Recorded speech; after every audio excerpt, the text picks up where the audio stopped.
And with that, I want to turn it over to Mike, who's going to talk briefly about at least some of the reasons why emission reductions are essential, necessary, and extremely beneficial. So, Mike, let me turn it over to you. Thanks.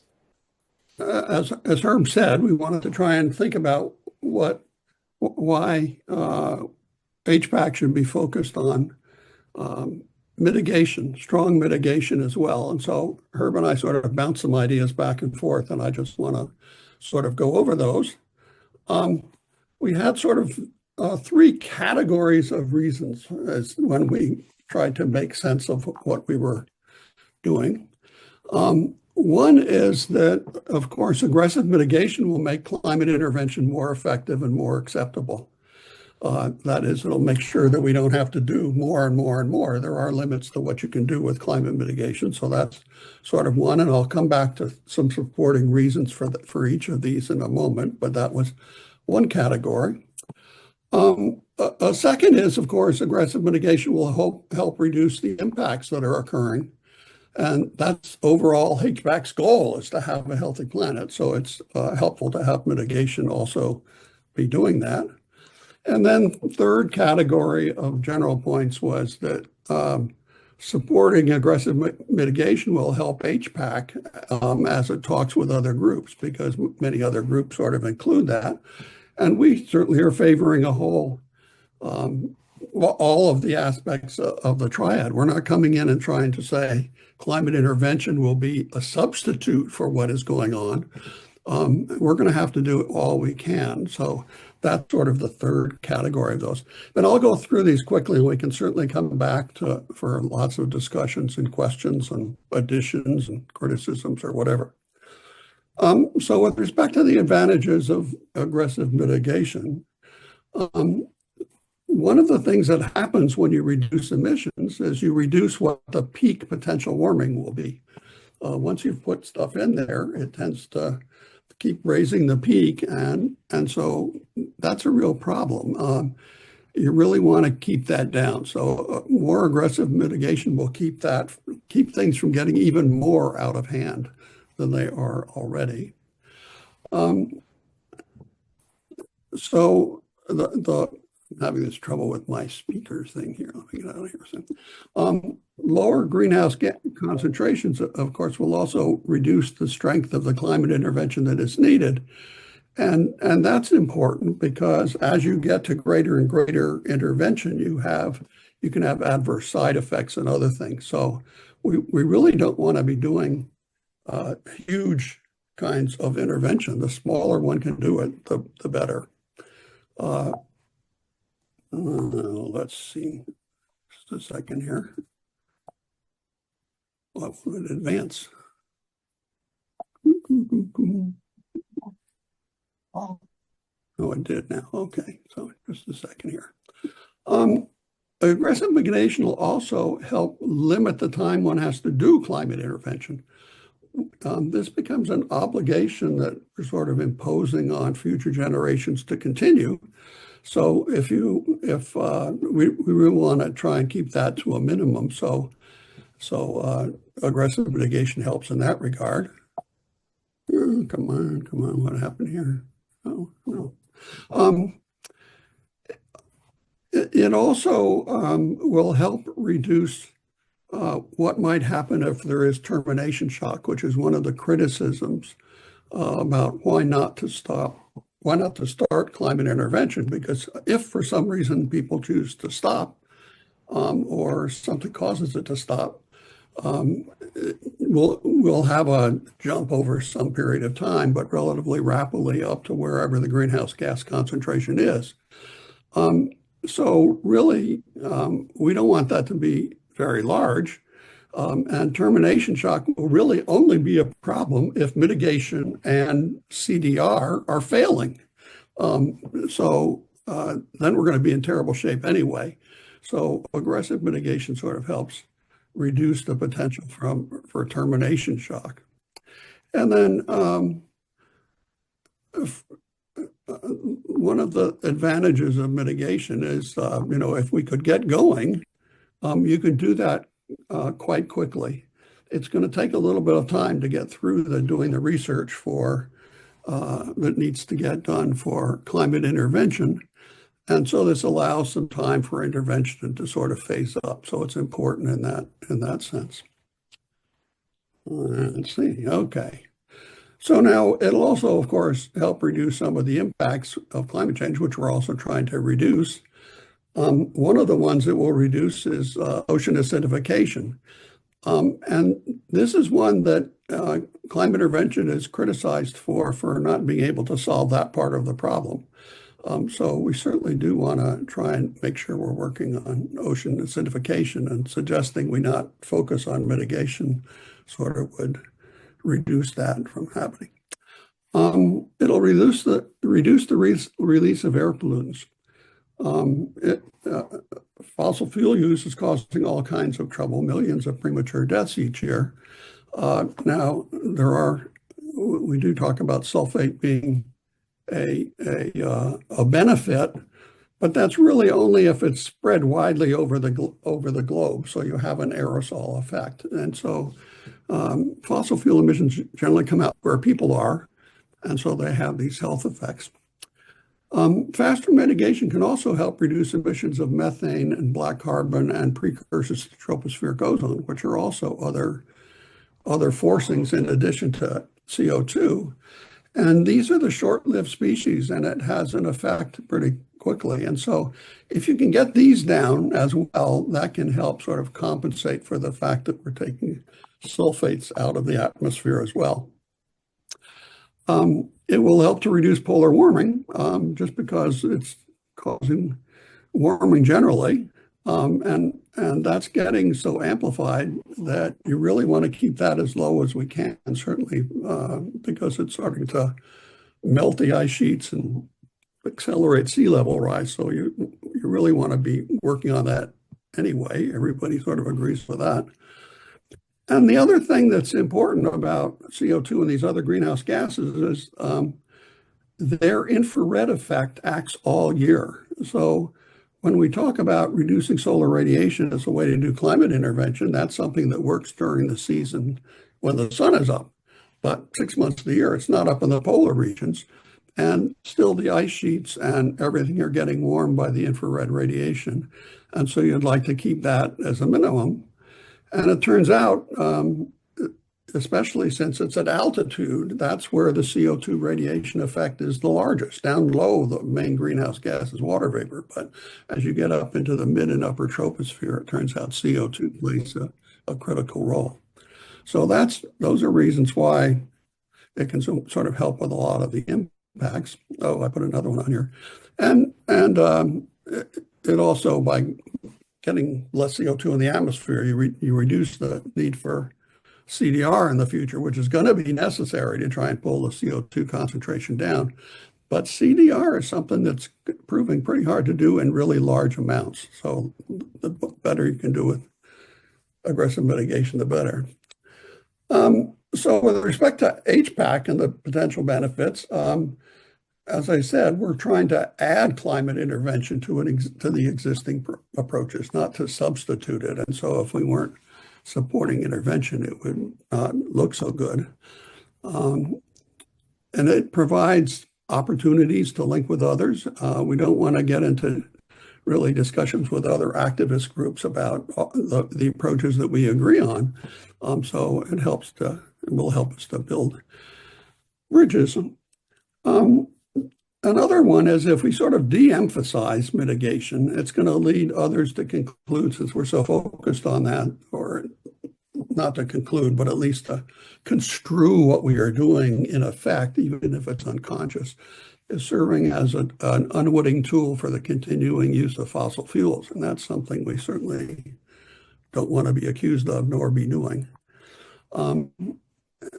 We think it'll help also if we get fossil fuel companies sort of putting out less. Hopefully their lobbying strength, and they'll have sort of overall less influence. As long as they can claim that they're providing 80% of the world's energy, they're going to have a really strong voice in speaking out about what to be doing about it.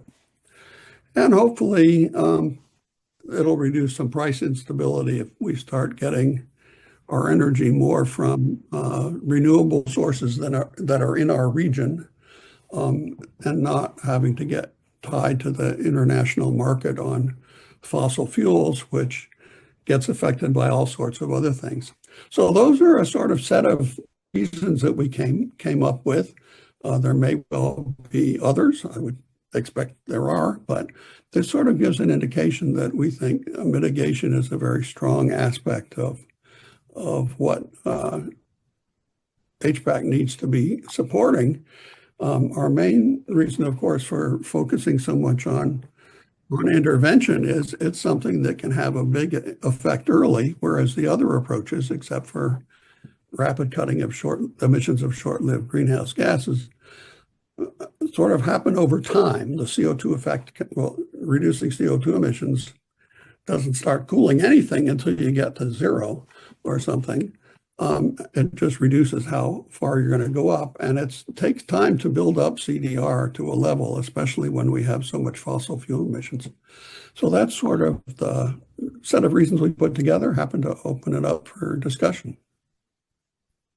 Thanks, Mike. And maybe you can take the slides down so we can see each other. And we've just got probably about 10 minutes till Mark comes, give or take. So any questions, comments? Again, as Mike said, this is not meant to be an exhaustive list or a super rigorous list, but it demonstrates the incredible breadth and range of reasons. And I just want to also state that this is something that has, this policy was basically approved as part of our vision statement 2 years ago and as part of our mission statement last February, unanimously by the steering circle. So with that, Robert Tulip, any questions, thoughts you have? Yeah, look, such a good discussion to have, and thanks so much, Mike, for setting out the argument. Firstly, I just want to clarify the concept of mitigation itself, because in terms of Herb's interest in vocabulary, there's a problem, because mitigating emissions doesn't actually mitigate warming. This is a basic conceptual problem. So just the fact that we cut our emissions, it may be that there are other factors causing warming which will just swamp that effect. So for example, if we give increased effort to cutting emissions, and we don't give the complementary increased effort to increasing albedo and removing greenhouse gases, then it's quite likely that, for example, the effect of methane on increasing natural release from rotting will just overwhelm the benefits that we bring from mitigating our emissions. So I think we've got to get that distinction clear. Now, my personal view is that there are many reasons to challenge the detailed points, and I don't want to go into that now, but I would like to, over time, challenge many of these points. But the key thing for me is that the political reality of the Trump administration in the US is that there are major potential constituencies for sunlight reflection, for geoengineering, who would welcome a substitution argument. They would welcome the idea that they can contribute to stabilizing the climate by supporting solar geoengineering, but re-brightening the planet. But they are politically opposed to emission reduction. So the question of who are our partners, what sort of coalitions can HPAC aim to form? If we did target large industries that's with the substitution argument, then it's quite likely that that would generate a lot more money for rebrightening the planet. And so fossil fuels are going to stay regardless of what HPAC and the climate action movement do. That's enough. Okay. Thanks, Robert. What I'll do is ask Greg and Aria briefly to comment, and then I'll ask Mike to respond in anticipation that Mark will be here shortly. So Greg, briefly. Okay, thanks. And thanks, Mike, for the presentation. For me, I mean, I'm not, HPAC has this three-point program. I'm not going to contest that. But for me, my problem is that it's easy to make allies and with climate activists and groups who are struggling to reduce greenhouse gases, but they, at the same time, they have absolutely no interest. So they're dead set against any kind of cooling. And so you can make all these allies, but they won't necessarily help you get to cooling. That's one thing. And then the whole characterization has been, the framing has been, cooling is this insane, crazy thing that we might one day be forced to do against our will because we haven't stopped greenhouse gas emissions, which I think is totally wrong framing. And yet that is, unless one, and putting these all on an equal level does not really address that framing, I don't think adequately, that it's an insane thing to do, but we may have to do something insane in the long run. I think it's what smart people do, is to cool the planet if it's warming, if you can, and we can by any number of techniques. So that's a problem for me. So it's more a matter of what you get out of making alliances with groups who are basically haters of cooling. I'm talking about hatred, versus having a very unapologetic advocacy for cooling. As what I would say is, instead of saying that cooling is no substitute for reducing greenhouse gases, I would say reducing greenhouse gases is no substitute for cooling, because heating is what we're faced with right now today. You know, all the stuff, it's right now, and cooling is not going to, is a long-term thing, as Mike pointed out. And so at least the framing should be reducing greenhouse gases is no substitute for cooling, rather than the other way around. Anyway, I'll leave it at that. Thanks. Okay, thanks, Greg. I just want to make a very brief comment, particularly since a number of folks are here today from Montgomery County, Maryland, where Mike and I are, and that is that the leading climate group in the DC area recently, CCAN, Chesapeake Climate Action Network, has come out in strong support of research on cooling, which they had not been against. I mean, they had not been for before. So this is an opportunity for us to be able to form alliances. I see that Dr. Mark Jacobson is here. So I will ask Aria, if you don't mind, to defer your question or comment and Mike's response until either at the end of the meeting, after Mark has to go, or for the subsequent time. So with that, I am so happy that you're here. Can I call you Mark? Yeah, sure. All right, well, let's start that way anyway. Hi, Mark. I'm Herb Simmens. I invited you. We're happy to have you here. You were here before because you're just finishing up a class. We appreciate it. And I've written to you a couple times, basically giving you a little background on who we are. So I won't take the time right now, except to say that as I wrote to you, we're not looking for, and we don't expect any kind of long, detailed presentation. We didn't want to put that kind of burden on you. You've got I think you'll find a very sophisticated and knowledgeable audience here. So I think you can assume most of us have a lot of the basics and more of the climate crisis that we're very familiar with. So let me just take a minute to describe a bit about your background for folks.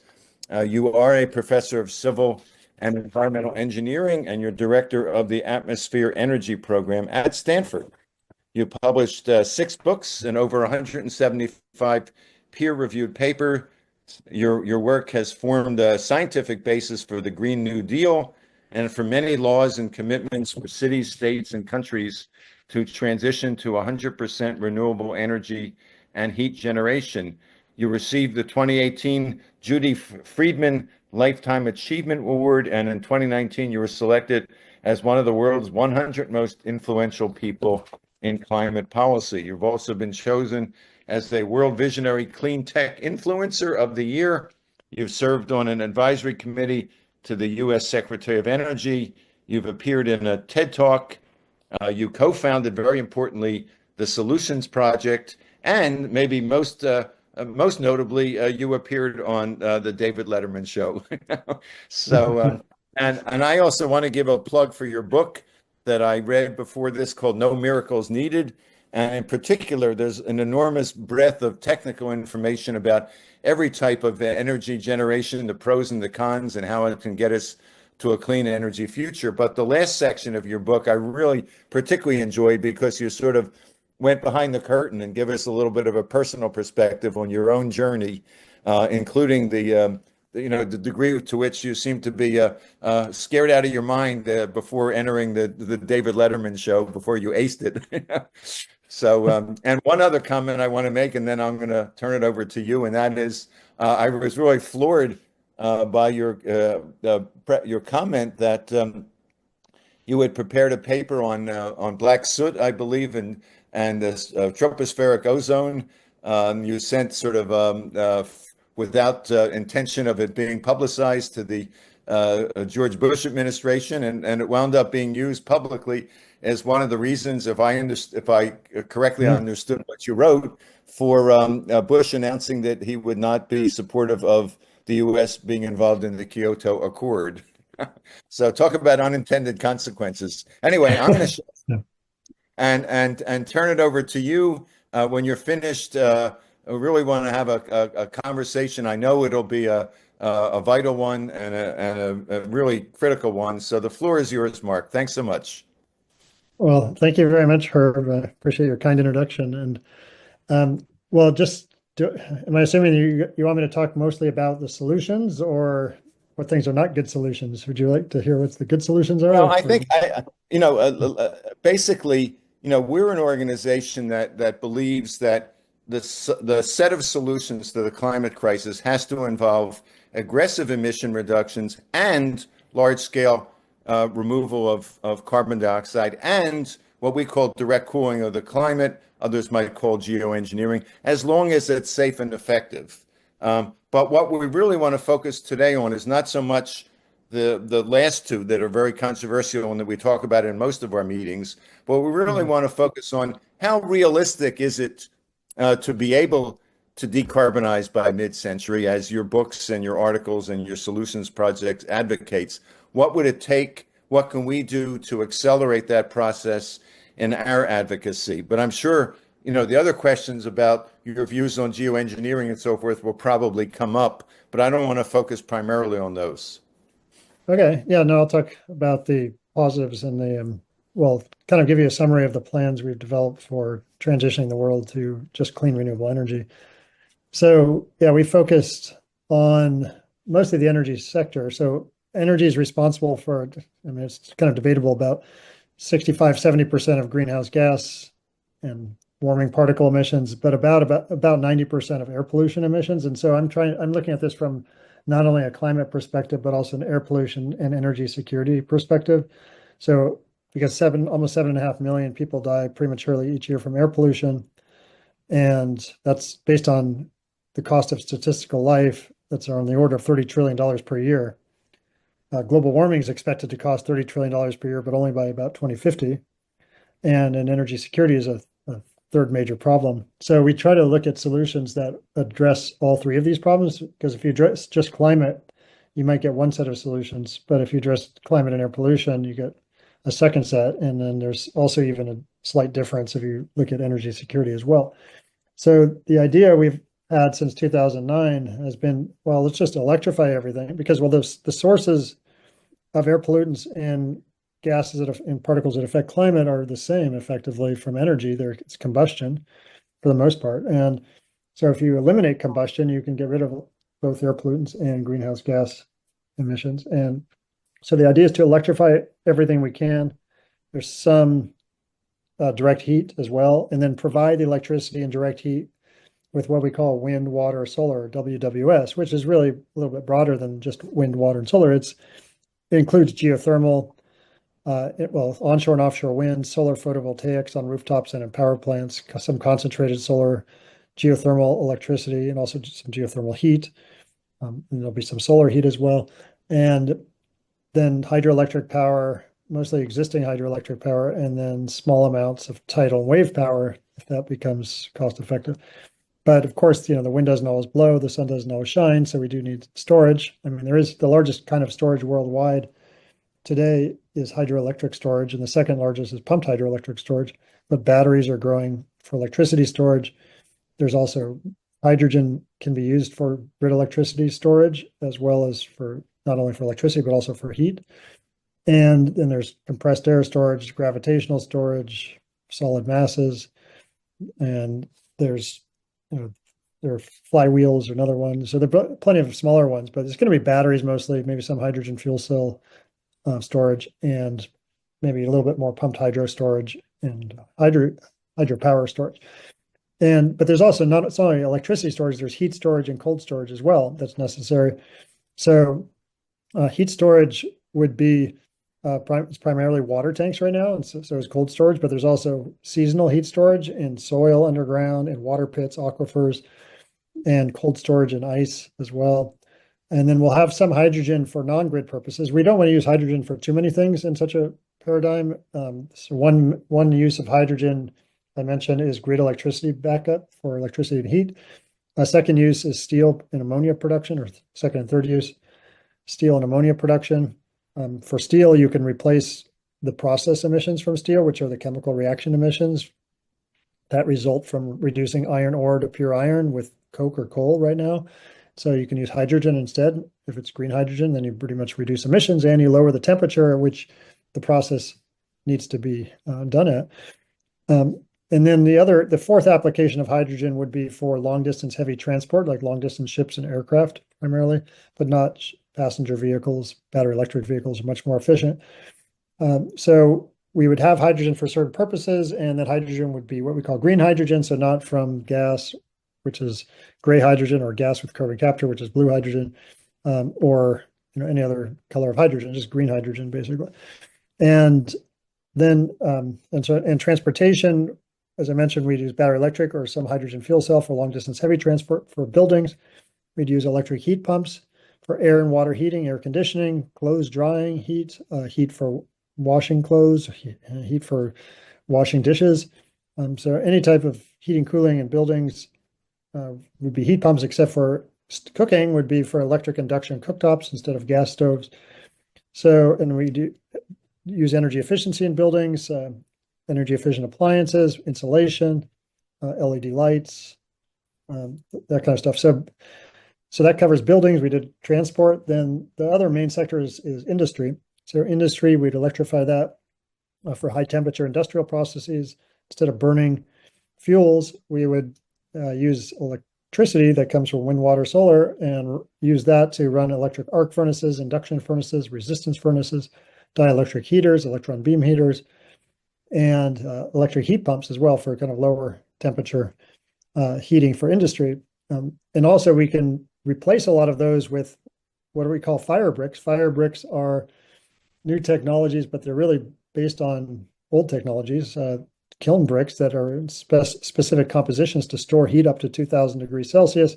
So imagine we have a system of a lot of wind and solar that's produced intermittently. When we have extra wind and solar, we can use that to heat these fire bricks with resistance heating elements. And then you can store that heat for a few days on end, and they're insulated with other bricks that keep the heat in. And then when you need heat for high temperature heat for industry, let's say you're at a factory and you have these fire bricks, you run air through the channels in the bricks, heat the air, and then you use it to melt metals. So these are being commercialized. They're low cost. They're made of dirt and very much cheaper than batteries for storing, compared with storing electricity, because the alternative is if you have extra wind or solar and you want to run an arc furnace, then you might need a lot of battery storage to store the electricity to then use the electricity on demand for the industry. Instead, you can use intermittent renewables and store the heat in these fire bricks and use that heat on demand instead of the electricity on demand. So fire brick storage is like 1/10 the cost of battery storage per kilowatt hour of heat generated. So we have this paradigm of electricity, wind, water, solar electricity for industry, for transportation, for buildings, and we have storage. And then we'd also use what's called demand response, to where utilities give people incentive to shift the time of their electricity demand. And then, so everything's, we eliminate air pollution, we eliminate greenhouse gas emissions. And in this, we also provide energy security by providing renewables in the country or state that they're needed, even if on island countries as well. And we've done energy plans for countries and states. So we've done 150 countries now and all 50 states. And so we have results. We've done these multiple sets of these plans. And so the latest ones, the capital cost of transitioning 150 countries, which represent about 99.7% of all world emissions, is about $60 trillion. But that $60 trillion, it ends up paying itself off from an energy cost point of view within 5 or 6 years. And this is how you can figure that out. So the annual cost of energy in these countries today, across all energy sectors, is about $11 trillion. This is across, so just think of it as kind of the worldwide cost of energy. Worldwide is about $11 trillion per year. In 2050, that'll go up to about $17 trillion per year, and at least based on our projections. And if you electrify everything and provide the electricity with clean renewable energy, an interesting thing happens. First, your energy requirements go down about 54%. And that's for 5 reasons. It's the efficiency of battery electric vehicles over internal combustion engine vehicles, the efficiency of heat pumps, electric heat pumps over combustion heating, the efficiency of electrified industry or combustion industry, the elimination of energy used to mine, transport, and refine fossil fuels and uranium, which is about 11% of all energy worldwide. You don't need that anymore. And then another 6% reduction in energy requirements due to energy efficiency improvements and reduced energy use compared with business as usual. If you add those all up, it's about a 54% reduction of demand for energy. On top of that, wind, water, solar energy is already cheaper on average, even with storage, than fossil fuel energy. But so we estimate 15% lower cost per unit energy on top of 54% reduction of the demand. So the annual energy costs are about 60% lower with wind, water, solar than with a business as usual case. And so your annual energy costs are, instead of $17 trillion per year, are about $7 trillion per year in 2050. So you have a $10 trillion per year savings in energy costs. Divide $60 trillion upfront capital cost by $10 trillion per year savings, and you get a 6-year payback time. So you can pay this whole system back just by energy cost savings alone. But then on top of that, there's a social cost savings that's even way more enormous. I mentioned climate costs and air pollution costs in 2050 would be $30 trillion each. So that's $60 trillion total. Add the $60 trillion to the $17 trillion in energy costs, your total social cost in a business as usual case in 2050 is around $77 trillion per year. That's per year. Whereas if you go to wind, water, solar, you eliminate the health cost, you eliminate the climate cost of energy, and your energy costs themselves go down to $7 trillion per year. So you save on the order of $70 trillion per year. So that's less than a 1-year payback time. So from a social cost perspective, 100% clean renewable energy future has a less than 1 year payback time. The energy payback time is about 6 years, energy cost payback time. So that's one of the big benefits, is cost reduction to everybody. So everybody benefits from a cost point of view. Then we can look at land use. Okay, here's an interesting statistics about land. In the United States alone, fossil fuels take up about 1.3% of all US land area. For the millions of miles of pipelines, the 1.3 million active oil and gas wells, the 3.2 million abandoned wells, et cetera, all the hundreds of thousands of gas stations, everything is 1.3%. The ethanol industry, just for growing corn for ethanol in the United States, which supplies only 4% of transportation needs, is 1.24% of US land. Just for 4% of transportation needs in the US, the ethanol industry takes up 1.24% of US land. So that's if you add that to the fossil fuel land use, that's 2.54% of US land is used for energy. And there's other sources as well. But if we go to wind, water, solar, we're talking 1% of the land for new energy, namely onshore wind, spacing, which you can use for multiple purpose, and solar, utility scale solar. You don't need new land for rooftop PV, for offshore wind, and we're not adding new hydro in these plans. And there's geothermal is pretty small land use. So we're reducing land use substantially from 2.54% of US land to about less than 1.1%. So it's like 1.06% of land.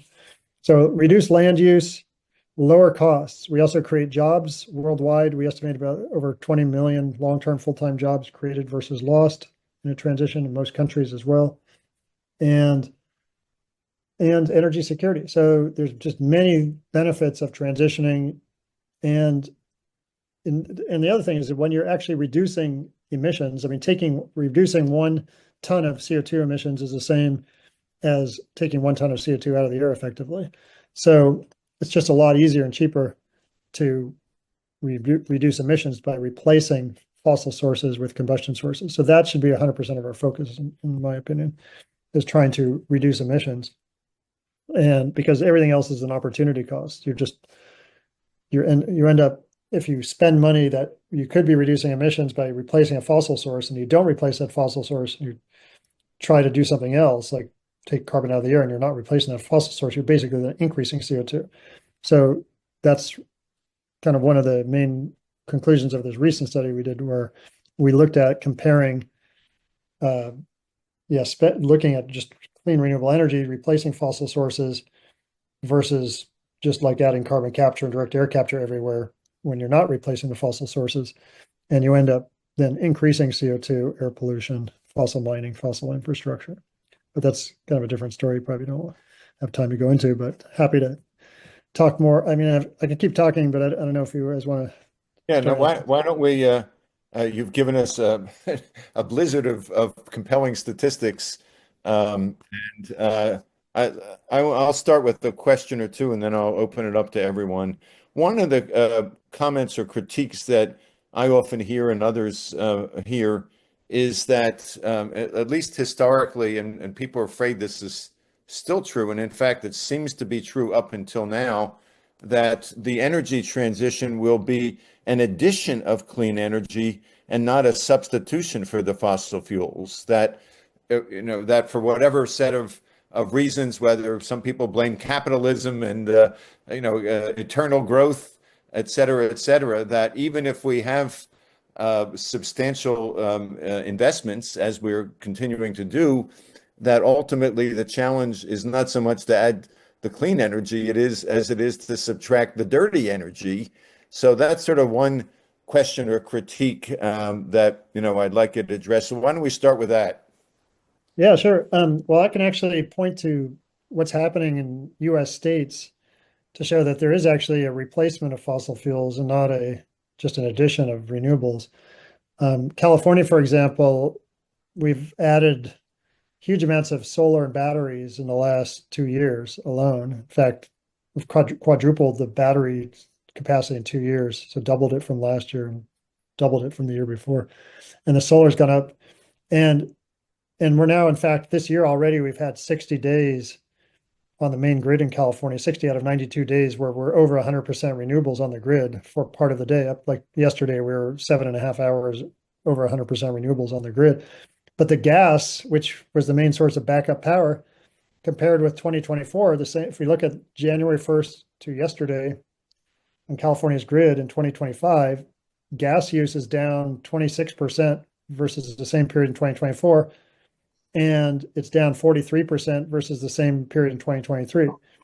So in the whole year of last year, 2024, gas was down about 25% versus 2023. So it's going down. I mean, gas is going down for sure, and renewables are going up. It's not just more. In fact, demand is constant. Demand this year is exactly the same as last year for the same period. And demand last year was even about, it was almost exactly the same as the year before. So we're just replacing gas. If we look at other states, South Dakota, for example, South Dakota last year in 2024 produced 118% of the electricity consumed with just wind, water, solar. It was 80% wind, 30%, 35% hydro, and about 3% solar. And it also produced about 16% gas and about 10% coal. So 137% total, and exported the difference over 100%. But most of that was wind, water, solar. So it's just, so there's a reduction there was a reduction compared to previous years of the amount of fossils on the grid by far. In Finland, just yesterday it was announced that they closed their last major coal plant and it was replaced by wind. So now they had, in 2003, they had about, so it was like 27% coal or something like that, and like 3% wind. And now they have less than 1% coal and they have 26% wind. And so it's just basically replacement. And you see the same thing in UK where they've shut their last coal plant as well. So there are cases where it is just addition, I agree, but it's on the large part, there's a big replacement. In fact, I'd say last year worldwide, 92.5% of all new electricity generation was just wind, water, solar. It was mostly solar, then wind, and then hydro. So only 7.5% of new electricity generation capacity, that is, was fossil or bioenergy source, which is pretty amazing. So that just means that, yeah, you're getting a lot of replacement rather than addition. Okay. One other question for me, and then I see some folks are eager to chat with you. And that is, so you've started this, some years ago, a couple decades ago even, and your solutions project was very active, or maybe about 15 years ago starting. So if you were to look back from that period of time till today, how do you assess the progress that the world, not just the US, of course, because we're only 12% of global emissions and thereabouts. How would you assess the progress in clean energy transformation in the last 15 or so years since you started your research and advocacy? Yeah, there's been a lot of bright spots, but there's still a long way to go. So, I mean, if you think of the four sectors, electricity, transportation, buildings, and industry, the most progress has been made on the electricity sector. And so right now, worldwide, I think around 20, well, I can pull up a chart, but it's, on the order of 25% of all electricity generation worldwide is now wind, water, solar. In fact, there are 12 countries that are like 98.5 to 100% wind, water, solar in their electricity generation, mostly dominated by hydro. But that growth, that's been a big, like 15 years ago, it was probably, I don't know, like 8% or something. So we're at 25%. But, electricity is only 20% of all end use energy worldwide. If you compare like transportation, buildings, and industry, they're the rest. In transportation, there's been a growth of electric vehicles. So now we're in the tens of millions. There are like 1.5 billion vehicles in the world, and maybe we've transitioned like 35 million or so to electric. So there's some progress, but it's in some countries, like 90% of new vehicles in Norway are electric, and some other country there's like 60%. But there's still just a long, long way to go. Of buildings, there's a lot of transition. A lot of countries are growing heat pumps by the hundreds of thousands a year. And that's good progress because heat pumps are much more efficient than combustion heating and eliminate a lot of emissions. But really going building by building, and there are hundreds of millions of buildings, or there are billions of buildings worldwide. But I mean, in the US alone, there's probably like 300 million buildings or something that have to be transitioned. So there's just a long way to go. And industry is probably the slowest to transition, although, the technologies are there. The good news is we have 98% or more of the technologies we need to transition. It's really, in my mind, just a question of deploying on a large scale.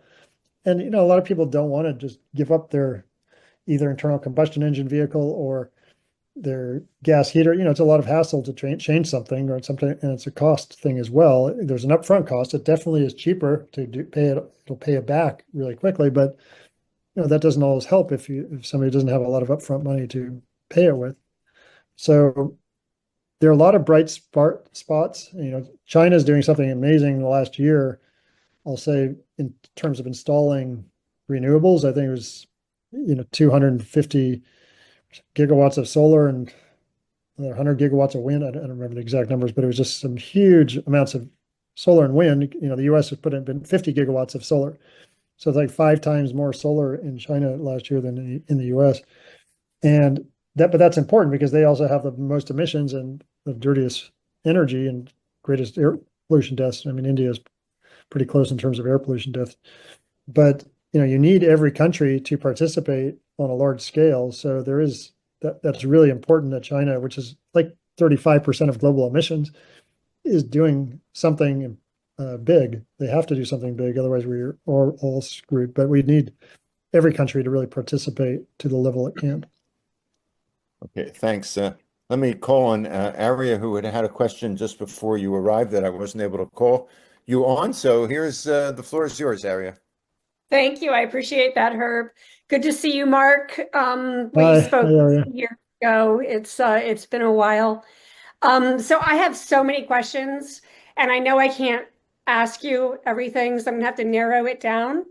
Okay. So I guess my number one question has to do with the issues with electrification, in terms of safety of battery storage, and then having to get rid of those batteries, the issues with mining and, maintaining the purity of our water systems as a result of having to get rare earth minerals.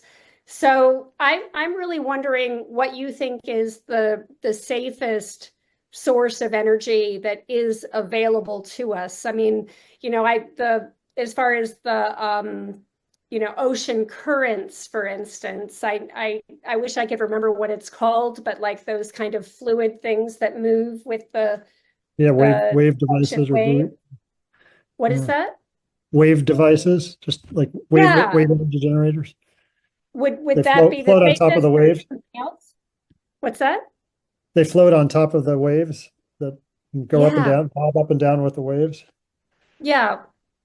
Would So- that be one of the safest, or is there something else that you think would be the well, safest? I mean, they're all much safer than fossil fuels. I mean, I think we have to we don't want to add anything to the environment if we don't have to, right? So the question is, right now we have fossil fuels driving most energy, and fossil fuels cause a large portion of the 7.5 million deaths per year from air pollution. In addition to occupying, as I mentioned, 1.3% of all U.S. land, we drill 50,000 new oil and gas wells in central North America alone every year. We have 1.3 million active oil and gas wells, 3.2 million abandoned ones. So when we're talking about lithium mining, I'll just say that lithium mining is trivial compared with fossil fuel mining. I mean, we're talking a few mines versus 50,000 every year, new oil and gas wells in North America, central North America alone. I mean, it's just in some lithium mines. First of all, lithium you can recycle. I mean, 97% of battery components are recycled now.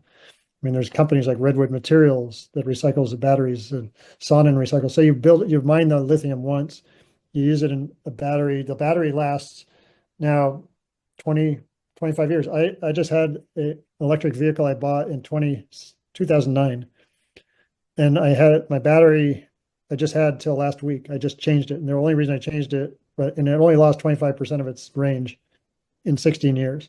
That was a 2009 battery. So I'm saying these batteries are good. These things you don't just have them 5 years and they disappear. But now the components of the batteries are going to be recycled and they'll be used for something else. And with regard to the fires, they're rare. There was a fire in California at this facility because these batteries were stored indoors close together, and there were these old type of batteries.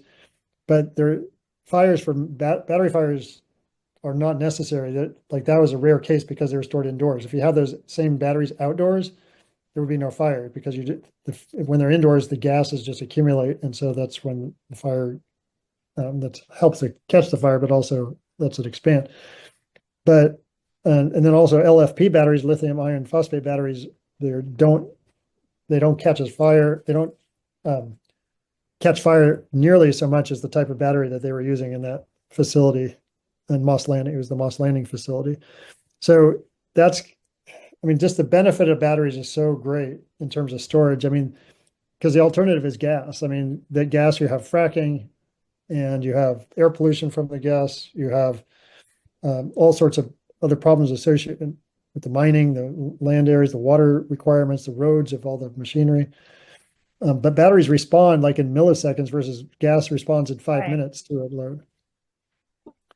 So, Okay, thanks. Let me, In terms now I of, want if I to, could just do one quick follow-up. very briefly, because we want to get to Okay. everybody. So in regards to the gas, for instance, like I've wondered if we were to, transform all of our sewage, for instance, away from the way it's currently processed and use all of our waste toward creating methane gas that were then, funneled into energy creation. I'm wondering if you've done math on that or any idea of how that might offset, combustion energy needs. well, we don't want to use gas for any purpose if we can, but there is landfill gas if you trap, like we don't want to use fossil gas, but let's say it's landfill gas or from manure or cattle or rice farms or something. The one application could be to use it to produce hydrogen, but with what do you call it when you just heat it with the lack of oxygen? So the only product is solid carbon. So you can convert the carbon in the methane to black carbon, graphite, and you have hydrogen, and then you use the hydrogen in the fuel cell. So there's no combustion, there are no other pollutants coming out, and you get pure carbon graphite to store the carbon. Otherwise, if you just use gas like for electricity, you're going to get combustion, you're going to get air pollution, you're going to get carbon dioxide emissions. It's not really useful, but you can actually eliminate the methane, eliminate potential carbon dioxide, and produce energy by just heating that gas with lack of oxygen. And yeah, so that's a technique that's actually does work, at least on a small scale. Awesome. Thank you. I appreciate that. Okay, thanks. I'm going to turn it over to Robert. Briefly, we've got at least 4 or 5 other people and about 5 questions in the chat we want to get to. So floor is yours, Robert. Mark, I feel there's an order of magnitude issue with the potential for the energy sector to address climate change. And there's 2 aspects of that. There's been 2.5 trillion tons of CO2 added to the atmosphere since industrial times. And the order of magnitude of emission reduction is just tiny by comparison. So that's a first challenge, just the lack of cooling impact of emission reduction, which only slows the speed at which greenhouse gas levels increase. And the second order of magnitude problem is that the loss of albedo is causing a lot more collapse of radiative forcing.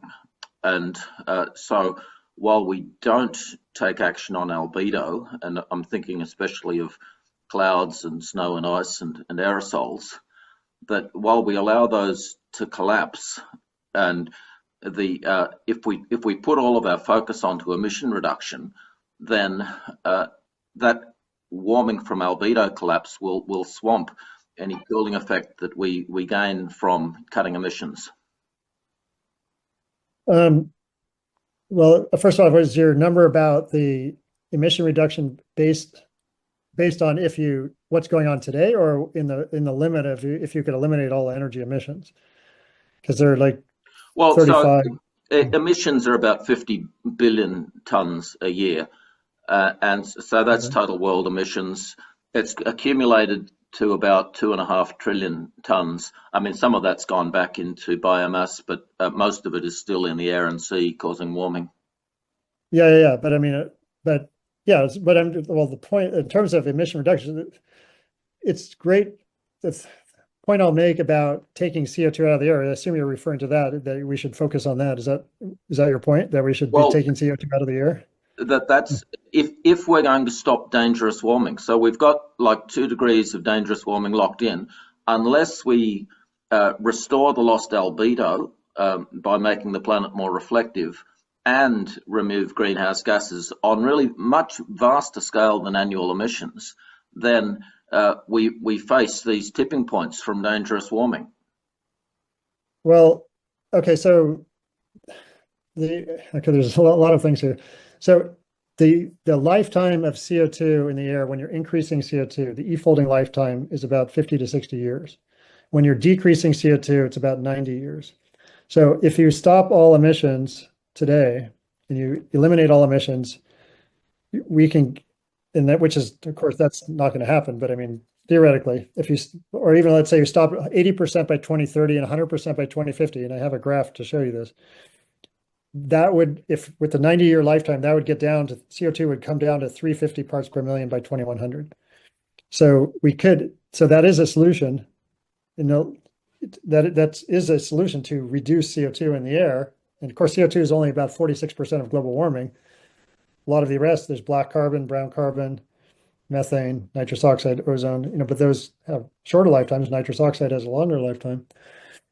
And then halogens are about 9% of the warming. So CO2 is not the only problem, but the by eliminating emissions, you can actually get CO2 down because of the natural removal. But if the goal, if you, let's say you don't want to eliminate the emissions, if you're trying to focus on taking CO2 out of the air, I will argue that any effort to take CO2 out of the air is only increasing CO2. Because I'll give you a good example. Take the Climeworks has a CO2 removal plant in Iceland, right?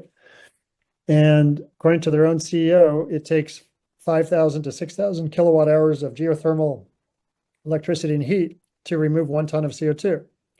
That translates to 167 to 200 grams of CO2 per kilowatt hour of energy, of geothermal energy. Well, in Iceland, they don't have coal for electricity, but they have coal for heat, for industry. And if you're using geothermal energy for an additional demand for energy, which you didn't have before, which is carbon removal, then you can't use that geothermal energy to replace the coal in Iceland. And as a result, coal in Iceland from heat is around 600, 700 grams of CO2 per kilowatt hour.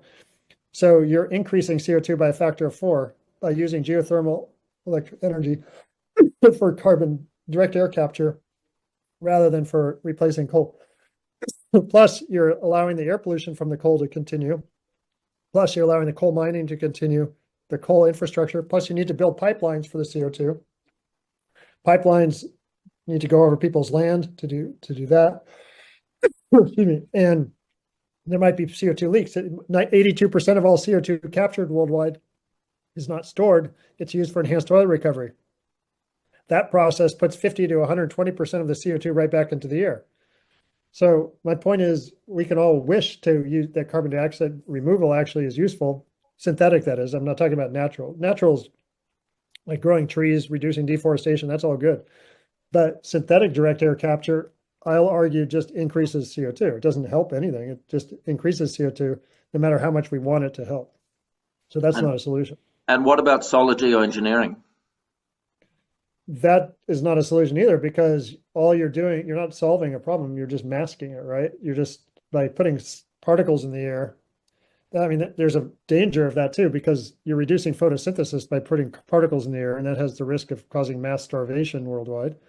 If they're in the stratosphere, you have risk of damaging the ozone layer further, allowing more UV light in, but then you're increasing air pollution because all these particles come down, people breathe them in, more air pollution, and you're not actually reducing any carbon dioxide, right? You're just allowing it to accumulate.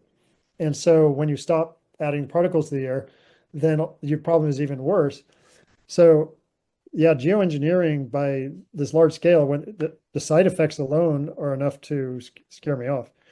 And you know, in theory, you can come up with all sorts of scenarios, but it's really when you don't look at the side effects, when you look at the side effects, then you get different results, I think, than when you just look at the direct impact. But and it makes people complacent too. If they think, okay, we're solving it by masking, you know, the atmosphere, then they have no incentive to stop emissions. So I think from a lot of points of view, it's not a solution. The thing is, yeah, it is an enormous problem, but you're going to get the best impact by eliminating emissions. So once you eliminate emissions, then you can try take CO2 out of the air. But even then, there's lower hanging fruit, right? Reducing biomass burning, reducing halogens, reducing methane from landfills and digestive tracts of sheep and cattle. I mean, it's better to give cattle better diets so they don't have as much methane. Things like that. There's just a lot of lower hanging fruit than carbon dioxide removal and geoengineering.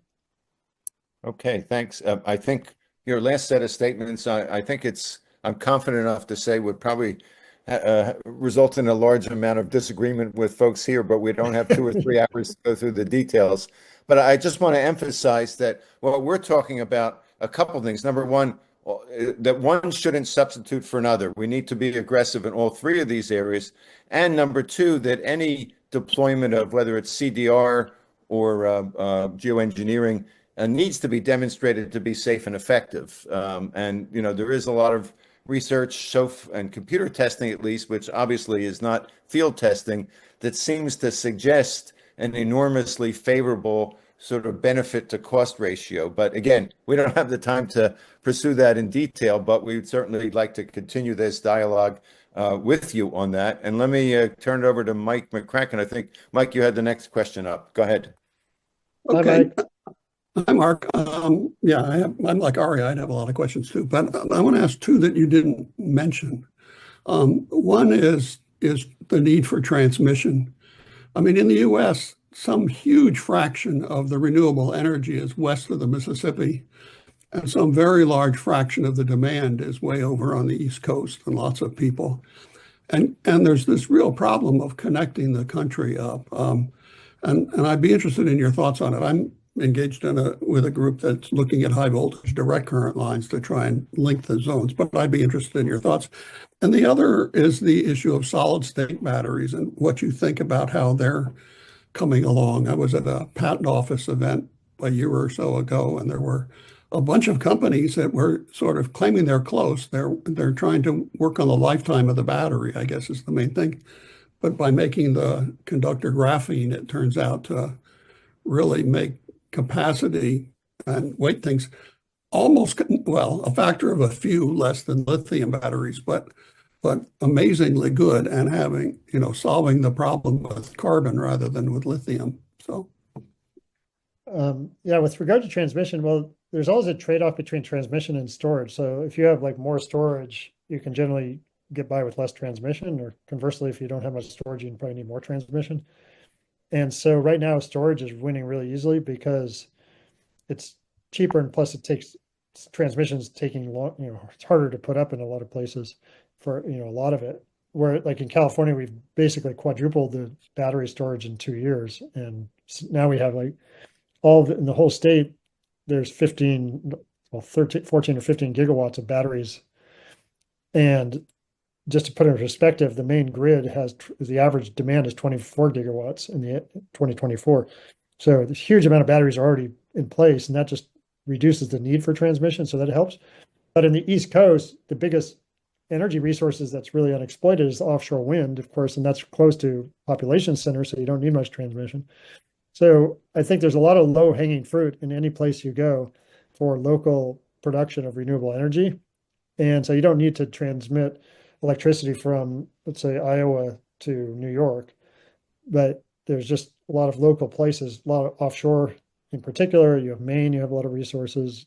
In Canada, you have hydro already coming down from Canada into New York. But I agree that that's probably a bit of a bottleneck to expect you're going to have a huge growth of transmission. So I would lower expectations, my own expectations.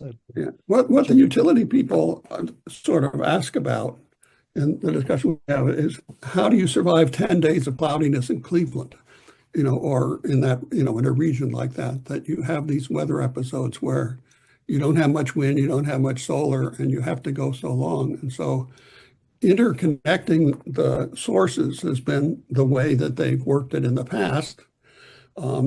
Is being able to move it around, but because you're using high voltage AC, you can't really get across the country. Well, and they want to. The idea is to bury it on railroad rights of way to get out of that problem. But yeah, it's interesting. I mean, I agree that the more transmission, the better, but it's good. Yeah, if we can underground it, it's the best because then people don't see it and it's safer too. You don't start fires. But like in California, we import all the time from 11 US states and Canada. And so there was already a transmission system here, and we haven't had a blackout since 2020 on the grid. And in fact, last year the spot price of electricity was 50% lower than the year before, which means it's easier to match power demand because of all the growth of batteries and solar. So I don't think we're seeing, I mean, even though you do get these lulls, there's because of the interconnections, because you have hydro. I mean, hydro is the biggest source of storage in the world, and 160 countries plus have hydro as backup, and pumped hydro is the second biggest, and batteries are growing. So a lot of places already have big storage and they have transmission. We want to grow more transmission for remote renewables, I agree, but it's not like if we don't do it, it's gonna fail. I think there are other solutions, including more storage. So point is, yeah, we should keep pushing transmission where we can, but also if storage is one beneficial trade-off where we might not need as much. Okay. Thanks. So we have 15 minutes left. We've got a few more hands and a few questions in the chat. So I'm going to ask everybody and you, Mark, almost to do a quasi lightning round so we can get everybody in. Greg? Thank you. Thanks for your presentation, Mark Jacobson. I just want to say I've been following you for a couple decades or so, and I've heard you speak in person, I think 3 times in the Bay Area, and I've always been impressed with your work, and thank you for your work. I had a couple questions. First, the question of CO2 lifetime, depending on what your agenda is, I've heard it quoted as low as 50 years, as high as 500 or 1,000 years, and maybe you could comment on that. Secondly, you seem to be against any sort of efforts to cool. Now, I don't think CDR seems a ways off to me, and SAI is very controversial, but there are a couple dozen direct cooling techniques, and there are many people here who are advocates of those. And are you in favor of at least testing these aggressively so that because we are faced with a temperature right now that is just too high. Most people would agree because we have LA conflagrations, everything, heat waves, so we have an immediate today threat of heat. And I just wondered if you were just dead set against direct cooling, if you could comment on those. Those are my 2 questions. Thank you. Well, what is the specific proposal to cool first? Well, I think Brian will give you one in the next question probably, but there's means of increasing absorption of CO2. There's reflective ways. There's marine cloud brightening, again, a reflective way, an albedo way. So there's a lot of albedo ways, and they're not just SAI, but I guess the problem I see is that the climate community in general is dead set against even entertaining the concept of cooling in a serious way for immediate needs, and also against any kind of test. And so it's extremely negative toward at least preparing for the possibility of immediate cooling. So that's, I mean, to the extent that there are, I mean, one could argue about any of these 2 or 3 dozen techniques, but just are you willing to entertain the possibility of these and actually the possibility of testing them directly to get them prepared? Okay, well, let me answer your first question first, then I'll get to that. With regard to the lifetime of CO2, so there's often a confusion between the lifetime and timescales. So when you hear 500 years, 1,000 years, there's certain processes that have timescales. If you looked at that process in isolation, it would take 1,000 years to remove CO2 with that. Like, for example, CO2 chemical reaction with OH has a 200-year lifetime. So if you just look at the reaction with OH, it would take 200 years. The time scale is 200 years. But there are other processes like dissolution in the ocean, which are much faster, and photosynthesis is faster. And there's some that are slower, like 1,000 years. So, but the overall lifetime is basically, there's an equation for it, but it's limited by the fastest process. So and the fastest process is for when you're increasing CO2 is on the order of 50, 60 years. And there's actually, it's a data constrained lifetime. So that CO2, when you can actually take, if you know emissions, which we know pretty well, and we know the change of concentration of CO2 in the atmosphere, which we know well, we can look at the emissions per year and the change of concentration per year. And there's an equation where you can actually calculate exactly what that lifetime is. When you're increasing CO2, that lifetime is exactly, well, not exactly, but it's around 50 years. But it turns out when you're decreasing CO2, what happens is you get outgassing from the ocean as a result. And so that increases the atmospheric lifetime, and that goes up to about 90 years. So that's the overall lifetime. So the numbers you hear were 500 years, 1,000 years, those are timescales for individual processes, not the overall lifetime of CO2. And then with regard to the cooling mechanisms, I just think the problem is, I mean, I've been doing this, as long as Mike, I don't know if we do similar things for, since the 1980s. And, I focus on not only climate, but air pollution. So air pollution is a larger problem than climate right now. It's 7.5 million people. It's a higher cost. It affects more people. So we need to address that simultaneously. And any cooling effort has no benefit whatsoever to air pollution. In fact, it makes it worse because you're usually putting particles in the air, and those particles people are breathing in and causes more health problems. So I'd say the answer is no. I'm not going to entertain anything that worsens air pollution. And I don't think it helps climate at all because it's an opportunity cost. Whereas you can put something in mask warming for temporarily, that doesn't solve a climate problem. That just makes it pretend as if we've solved anything. We haven't solved. We actually have more emissions that will then go up in the air because we spent money on something instead of actually reducing emissions. It's the same thing with CDR. When we're spending $1 on CDR, you're not spending that dollar on eliminating a coal plant. And so we're basically allowing that coal plant to continue, to allow polluting, to allow causing climate damage, to allow mining. So I think when you look at all these major problems, energy security, which that doesn't affect, these cooling mechanisms do not help energy security at all because they allow fossil fuels to continue, and fossil fuels continuing is an energy security problem. So yeah, so my answer is no. I would not support cooling efforts or geoengineering of pretty much any type. Okay. Thanks for your clarity there. Again, I suspect that there'd be some vigorous disagreement, but we don't have time for that. But I do want to allow Brian to ask your question. Thank you, Brian. My pleasure. Thank you, Mark. Really appreciate the research you've done on renewables, and we're big fans of grid scale energy storage, which we think can add to the renewable story and actually enable that to go, and do serve on some companies that help with that. I want to react to your comment on the exponential tail or the lifetime of CO2 being 90 years. If that were true, if e-folding lifeline were 90 years at lifetime, then in 180 years, we'd be at 10 times less concentration. And yet many sources agree that we'd still have more than 20% of the CO2 remaining 1,000 years after those emissions stopped. So I just question whether the exponential model is appropriate at all, given the long tails. I'll table that question for the moment, move on to the question of a second question.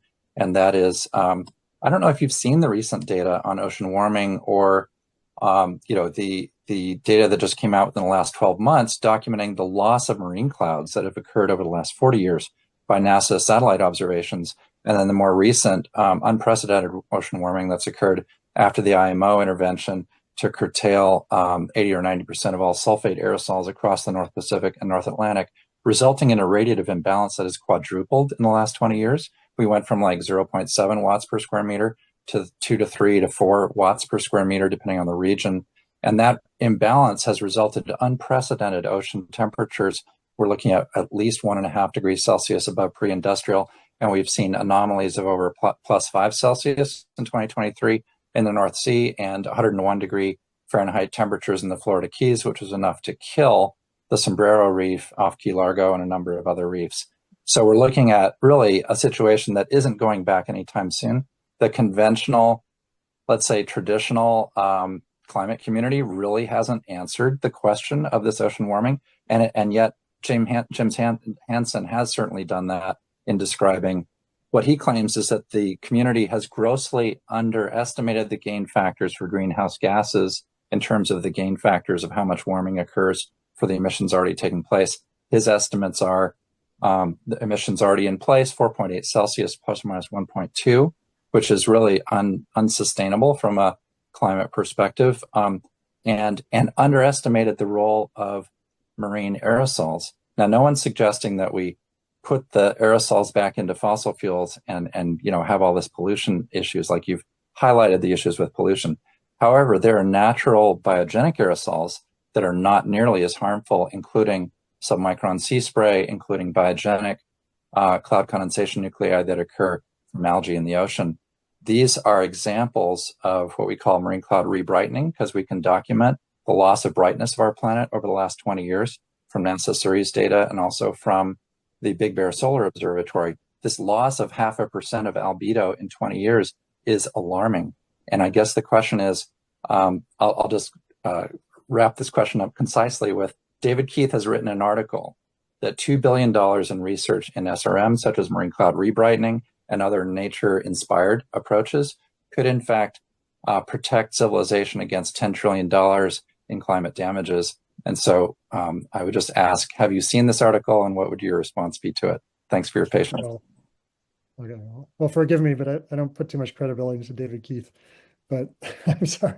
I'd like for you to respond to his lines of reasoning if possible, because I think the article was useful and interesting, and I think it'd be helpful to understand that discussion, if you will. Well, look, the Earth is big, and any type of global warming is due to the combination of greenhouse gases plus black and brown carbon particles, which are the second leading cause of warming, causing about 20% of warming. And urban heat island effect, anthropogenic heat flux, anthropogenic moisture flux, offset by cooling aerosol particles. Cooling aerosol particles offset about half of global warming, and that's what you mentioned. And so, yeah, as we've cleaned up air pollution, you're going to decrease both black carbon and brown carbon, but also the aerosol particles, and the aerosol particle cooling is greater than the black and brown carbon warming, so you're going to get net warming.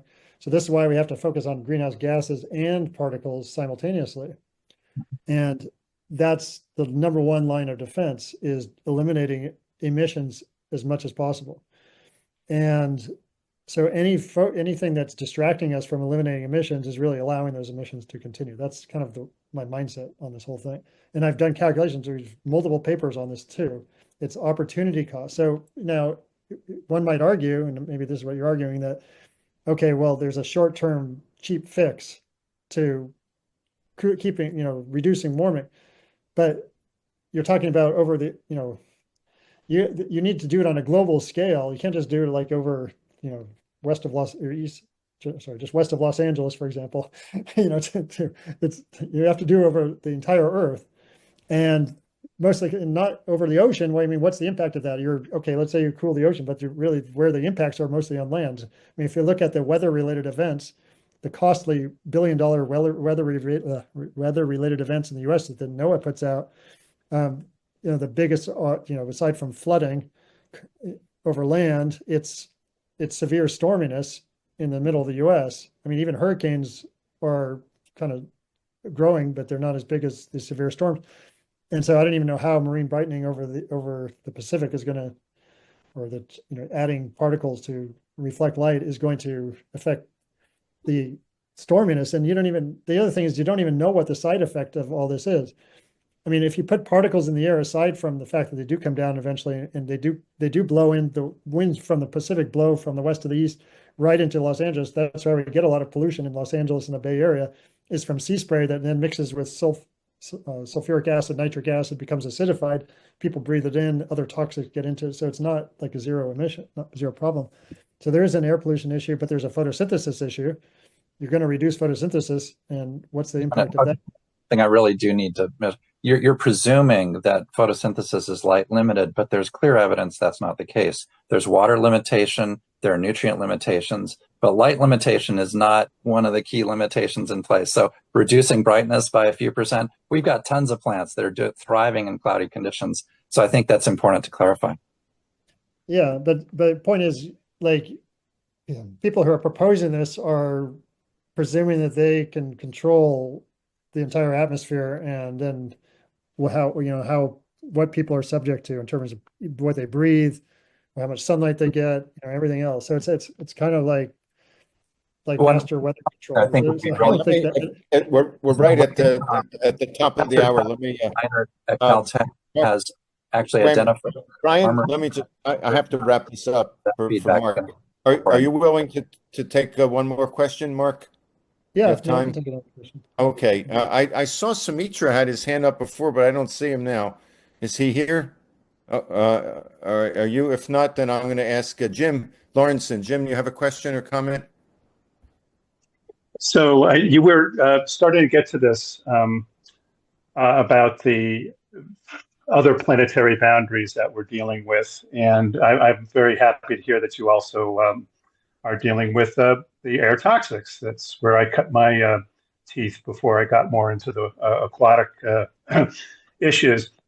So I just wanted to get a sense of how you think about all of these other planetary boundaries, one of which is not usually mentioned, and that is kind of the social boundaries. And we're seeing that being pushed or exceeded right now in terms of the politics and that kind of thing. So, I don't know if this is just kind of a way to sort of kind of see a full circle here, or see what you're thinking about all of these other exceedances of planetary boundaries, and how we can get to things that you are talking about. I don't understand most of that. That's not my field, but we're all becoming experts currently on the social planetary boundary in a way. And what do you think about that? What are you referring to? What we can get done socially and politically, or I'm not quite sure what you mean. Yeah, I guess basically, because I mean, so a lot of what you're talking about doing is, in my mind, I just think there's just absolutely no effing way civilizations are going to go this way until we have massive collapse, and maybe then we sort of look back and think, shit, we should have done something differently. Well, the thing is, people tend to also vote with their pocketbook. So that when you have something that's inexpensive, and in fact, we can look historically, and the very first effective regulation probably in the world was the Alkali Act of 1863, and that was because it was easy to implement and it was cheap, and it got rid of 90% of hydrochloric acid emissions from alkali factories with just basically brushwood.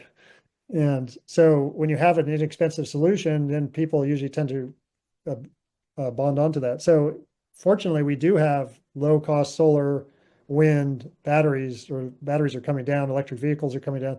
So there's a lot in favor of social movement towards clean renewable energy, and that's why we have 92.5% of all new generation last year was from clean renewable energy, because it's become so cheap, especially when it's mass produced.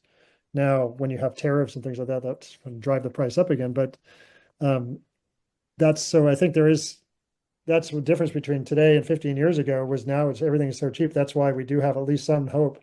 But I agree that it is a social and political barrier. There's no technical or economic barrier to solving this problem. So I think because there's no technical and economic barrier to solving the climate, air pollution, and energy security problems simultaneously, that's why we should all galvanize around actually solving the problem, rather than, distracting ourselves with solutions that could work under certain circumstances, or might be theoretical and we don't know if they work. We only have a few years, right? Everybody agrees with that we have a few years to solve the problem. So why not focus on things that we know work and implement them as fast as possible? We might not solve the problem, but at least we've done our best. Okay. I think. Thanks. I'm going to let you go in 1 minute, but I cut off Brian before. But since you're still here, Mark, if you want, Brian, I'll give you another shot at Mark. Go ahead, Brian. No, mainly I just wanted to cite to Professor Tapio Schneider's work at Caltech, which has documented that on a warmer planet, there are fewer clouds. And the reality is this dimming effect is real and substantial. It's been documented by NASA evidence over the last 40 years, now providing statistical significance that the clouds of the ITCZ and the subtropical temperate boundary layer are moving poleward. And this dimming effect has a profound effect on equilibrium temperatures. You mentioned briefly the reflection. Well, you kind of glossed over that the reflection of sunlight by clouds is a profound aspect. And I encourage you to take another look at this, because what we're seeing this year and last year is causing us to realize that emissions reduction only is not enough, given a too little too late scenario that we're faced with. Well, possibly, but I would also argue that that doesn't mean that all these other ideas are helpful either. So that's just, but that is still the best we can do. I would argue that still, even if we can't do it because of political and social reasons, that's still the best we can do, and we should do it. Yeah. With regard to clouds, I mean, when you have warmer temperatures, you have more evaporation, and in the global average, evaporation equals precipitation. So you're going to have more moisture in the air, and I don't think the jury is in whether you'd have more clouds or less clouds as a result, because you definitely have more water vapor in the air. Of course, you have higher temperatures, so depends on the altitude, the location, whether you're going to have more or less clouds. It's not as easy as the observational data is I think the empirical data is helpful in that regard, and I can send you this NASA study of the last 40 years of satellite observations. Yeah, Which but that's just because we have fewer aerosol particles from, let's say ships. That's not talking about the equilibrium case of the airport. I beg to differ. The data goes over 40 years and actually was issued before the IMO blocking. So the trends actually indicate this is happening regardless of ship aerosols. And so that's okay. Let's just not say only ships, but like after World War II, there was a huge growth in industrial particle emissions, and that increased cloudiness over the southeast US. So that's why you had all these clouds over the southeast US all the time, because of all these industrial emissions. Right. So I agree that it's important to try to deconflate those things. In any case, I think we're, we embrace the idea of emissions reduction.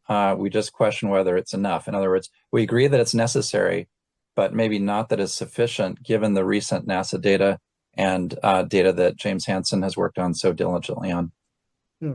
Well, I won't disagree that it might not be enough, but my point is even if it's not enough, if you do something else, you're basically doing something that's even going to be even worse.